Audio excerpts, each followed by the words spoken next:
कुंदन लाल सहगल जी भारतीय सिनेमा के पहले सुपरस्टार। आइए सुनते हैं उनकी जीवनी। उन्हें दुनिया के एल सहगल के नाम से जानती है। भारतीय सिनेमा के इतिहास में एक ऐसा नाम है जिसने गायकी और अभिनय के मानकों को हमेशा के लिए बदल दिया। 1940 के दशक के दौरान वे सफलता के उस शिखर पर थे जहां आज के सुपरस्टार्स भी पहुंचने का सपना देखते हैं। उन्हें भारतीय फिल्म जगत का पहला सुपरस्टार कहा जाता है।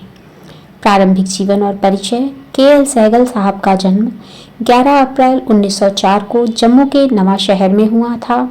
उनके पिता अमरचंद सहगल जम्मू के महाराजा के दरबार में तहसीलदार थे। उनकी मां केसरबाई एक धार्मिक महिला थीं और उन्हें संगीत से गहरा लगाव था। सहगल साहब ने संगीत की कोई औपचारिक शिक्षा नहीं ली थी, लेकिन बचपन में अपनी मां के साथ भजनों और सूफी संतों के गीतों को सुनकर उन्होंने संगीत की बारीकियों को सीखा।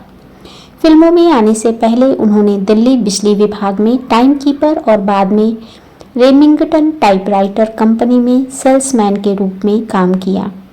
उनकी सेल्समैन की नौकरी ने उन्हें देश भर में यात्रा करने का मौका दिया, जिससे उनकी संगीत की समझ और भी गहरी हुई। उनकी पारिवारिक जानकारी।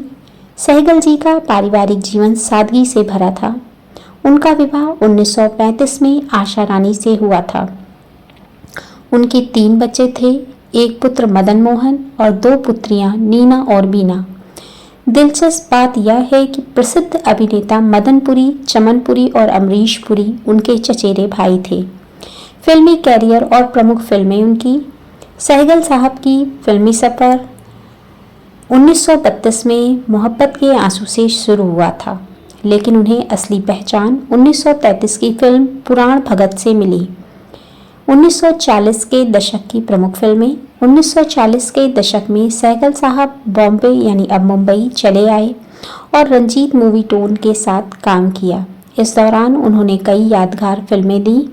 जिंदगी 1940 में जो कि आई थी, इस फिल्म के गाने मैं क्या जानूं क्या जादू है ने धूम मचा दी थी। भक्त सूरदास जो आई 1942 में, इसमें उनकी गायकी को काफ़ी सराहा गया।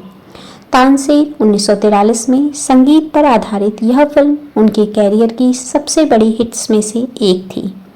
शाहजहां 1946 में आई। इसी फिल्म का गाना जब दिल ही टूट गया आज भी विरह के गीतों में सबसे ऊपर माना जाता है। परवाना 1947 में आई। यह उनकी अंतिम फिल्म थी जो उनके निधन के बाद रिलीज हुई थी। उनके अन्य अमर गीत जैसे एक बंगला बने न्यारा प्रेसिडेंट फिल्म का और बाबुला मोरा, नैहर छूटो जाए स्ट्रीट सिंगर फिल्म का आज भी संगीत प्रेमियों की जुबान पर है। पुरस्कार और सम्मान की बात करें तो सहगल साहब के समय में आज की तरह फिल्म फेयर जैसे औपचारिक पुरस्कारों का चलन नहीं था, लेकिन उनकी लोकप्रियता किसी भी पुरस्कार से बड़ी थी। राष्ट्रीय सम्मान। उनकी मृत्यु के लंबे समय बाद 1995 में भारत सरकार ने उनकी स्मृति में एक डाक टिकट जारी किया। किशोर कुमार, मुकेश और मोहम्मद रफ़ी जैसे दिग्गज गायकों ने अपने शुरुआती कैरियर में सहगल साहब की शैली को अपना आदर्श माना था।